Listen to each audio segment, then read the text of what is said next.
জয় রাধে। আজকের পাঠ পঞ্চতত্ত্বাখ্যান নিরূপণ, শ্রীচৈতন্য চরিতামৃত আদি লীলাখণ্ড, শ্লোক 16। শ্রীবাসাদি যত কোটি কোটি ভক্তগণ, শুদ্ধ ভক্ত তত্ত্ব মধ্যে তা সবার গণন।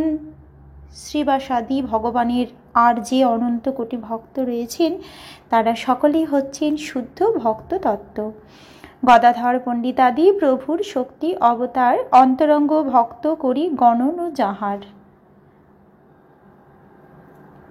গদাধর পণ্ডিতাদি ভক্তরা হচ্ছেন ভগবানের শক্তি অবতার, তারা ভগবানের সেবায় যুক্ত অন্তরঙ্গ ভক্ত।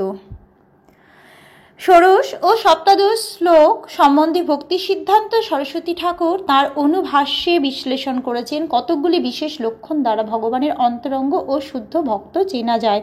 ভগবানের সমস্ত শুদ্ধ ভক্তরা হচ্ছেন শক্তি তত্ত্ব।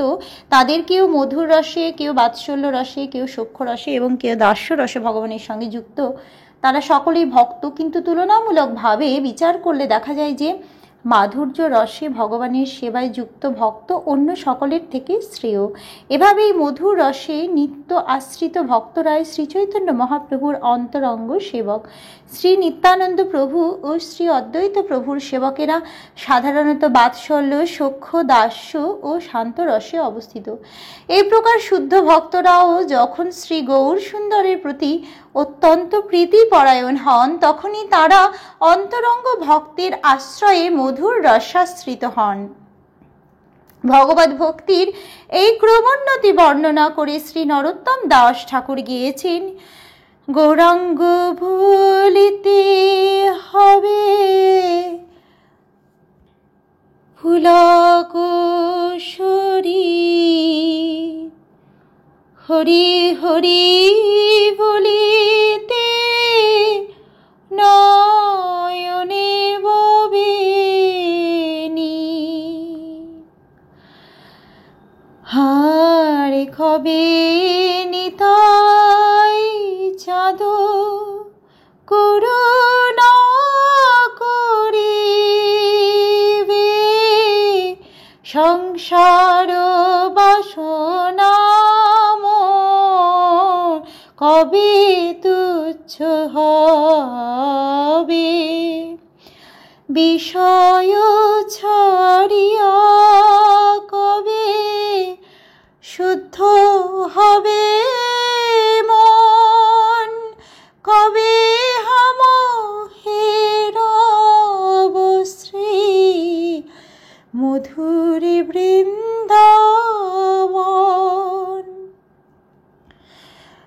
রূপ রঘুনাথ পদে হইবে আকুতি, কবে হাম হেরব শ্রী যুগল প্রীতি। জয় রাধে। শ্রীচৈতন্য মহাপ্রভুর নাম গ্রহণ করার ফলে কবে আমার দেহ রোমাঞ্চিত হবে এবং ভগবানের পবিত্র নাম গ্রহণের ফলে কবে আমার চোখ দিয়ে অনর্গল ধারায় অশ্রু বর্ষিত হবে। শ্রী নিত্যানন্দ প্রভু কবে আমাকে করুণা করবেন এবং কবে তিনি সংসার বাসনা থেকে আমাকে মুক্ত করবেন। যখন আমার মন সর্বপ্রকার জড়কলুষ থেকে মুক্ত হবে, তখনই কেবল আমার পক্ষে শ্রী বৃন্দাবন ধাম যথাযথভাবে দর্শন করা সম্ভব হবে। আমি যদি কেবল রূপ গোস্বামী ও রঘুনাথ দাস গোস্বামী প্রমুখ স্বরগোস্বামীর নির্দেশের প্রতি আসক্ত হই, তাহলেই কেবল আমার পক্ষে শ্রী রাধা কৃষ্ণের যুগল প্রেম হৃদয়ঙ্গম করা সম্ভব হবে। শ্রী চৈতন্য মহাপ্রভুর প্রতি আসক্তির ফলে ভক্ত তৎক্ষণাৎ ভাবের স্তরে উন্নীত হন। কেউ যখন শ্রী নিত্যানন্দ প্রভুর প্রতি অনুরক্ত হন, তখন তিনি সব রকম জড় আসক্তি থেকে মুক্ত হন এবং ভগবানের বৃন্দাবন লীলা হৃদয়ঙ্গম করার যোগ্য হন। আর সেই স্তরে তিনি যখন স্বরগোস্বামীর আনুগত্য বরণ করেন, তখন তিনি শ্রী শ্রী রাধাকৃষ্ণের যুগল প্রেম হৃদয়ঙ্গম করতে পারেন। এগুলি হচ্ছে শ্রী চৈতন্য মহাপ্রভুর সঙ্গে অন্তরঙ্গভাবে সম্পর্কিত হয়ে শ্রী শ্রী রাধাকৃষ্ণের প্রেমভক্তির স্তরে শুদ্ধ ভক্তির উন্নীত হওয়ার বিভিন্ন স্তর। যা সবা লইয়া প্রভুর নিত্য বিহার, যা সবা লইয়া প্রভুর কীর্তন প্রচার, যা সবা লইয়া করেন প্রেম আস্বাদন, যা সবা লইয়া দান করে প্রেম ধন।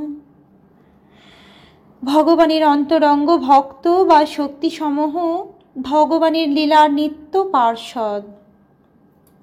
তাদের নিয়েই কেবল ভগবান তার সংকীর্তন আন্দোলন প্রচার করেন, তাদের নিয়েই কেবল ভগবান প্রেম রস আস্বাদন করেন এবং তাদের নিয়েই কেবল তিনি জনসাধারণকে প্রেম ধন দান করেন।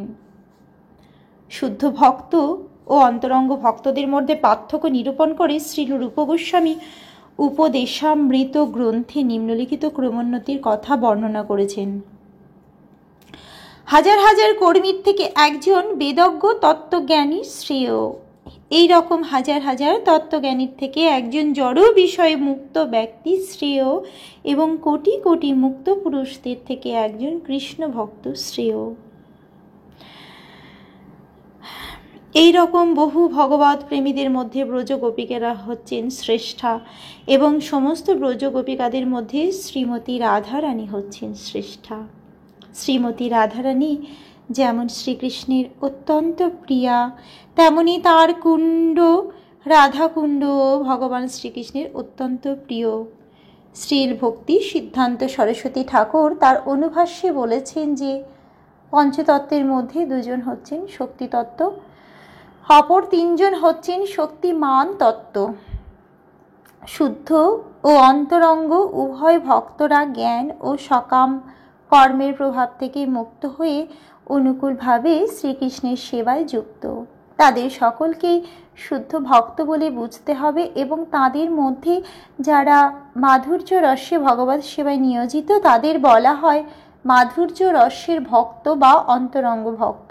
বাৎসল্য, সখ্য ও দাস্য রস মাধুর্য প্রেমের অন্তর্ভুক্ত। তাই এই সম্পর্কে সিদ্ধান্ত করা যায় যে প্রতিটি অন্তরঙ্গ ভক্ত ভগবানের শুদ্ধ ভক্ত। শ্রী চৈতন্য মহাপ্রভু তার স্বরূপ প্রকাশ শ্রী নিত্যানন্দ প্রভু সহ তার লীলা আস্বাদন করেন তার শুদ্ধ ভক্ত এবং কারণোদক সাই বিষ্ণু, গর্ভোদক সাই বিষ্ণু ও ক্ষীরোদক সাই বিষ্ণু এই তিন পুরুষাবতার সংকীর্তন প্রচার করার জন্য সর্বদাই ভগবানের সঙ্গে থাকেন। সেই পঞ্চতত্ত্ব মিলি পৃথিবী আসিয়া পূর্ব প্রেম ভাণ্ডারেরও মুদ্রা উঘাড়িয়া পাঁচে মিলি লুটে প্রেম করে আস্বাদন যত যত পিয়ে তৃষ্ণা বাড়ে অনুক্ষণ। শ্রীকৃষ্ণ হচ্ছেন অপ্রাকৃত প্রেমের ভাণ্ডার।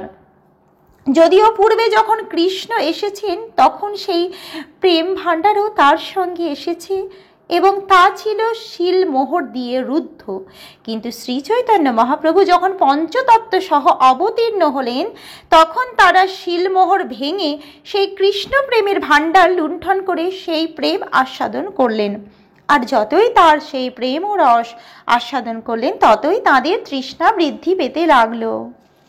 শ্রী চৈতন্য মহাপ্রভুকে বলা হয় মহাবদান্য অবতার, কেননা যদিও তিনি হচ্ছেন স্বয়ং শ্রীকৃষ্ণ তবুও তিনি দুর্দশাগ্রস্ত বদ্ধ জীবদের প্রতি শ্রীকৃষ্ণের থেকেও বেশি করুণা প্রদর্শন করেছেন। শ্রীকৃষ্ণ যখন এই জগতে এসেছিলেন তখন তিনি কেবল শরণাগত ভক্তদেরই রক্ষা করেছিলেন, কিন্তু শ্রী চৈতন্য মহাপ্রভু যখন সপার্ষদ এই পৃথিবীতে অবতীর্ণ হয়েছিলেন তখন তিনি কোনো যোগ্যতার অপেক্ষা না করে জাতি ধর্ম বর্ণ নির্বিশেষে সকলকে কৃষ্ণ প্রেম দান করেছিলেন। তাই শ্রীল রূপ গোস্বামী বুঝতে পেরেছিলেন যে শ্রীচৈতন্য মহাপ্রভু শ্রীকৃষ্ণ ছাড়া আর কেউ নন, কেননা পরমেশ্বর ভগবান ছাড়া অন্য কেউ অত্যন্ত দুর্লভ এই ভগবত প্রেম এভাবে দান করতে পারেন না। আজকের পাঠ এই অবধি। ভজ শ্রী কৃষ্ণ চৈতন্য প্রভু নিত্যানন্দ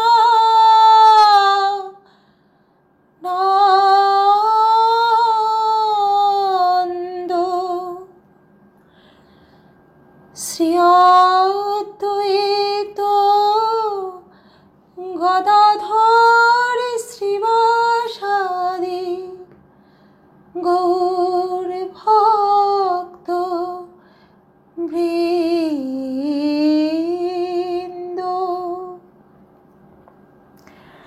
হরে কৃষ্ণ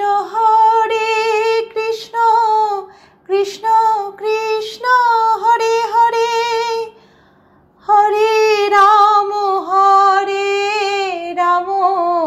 রাম রাম হরে হরে। জয় রাধে জয় রাধে জয় রাধে জয় রাধে। জয় রাধে। দণ্ডবোধ।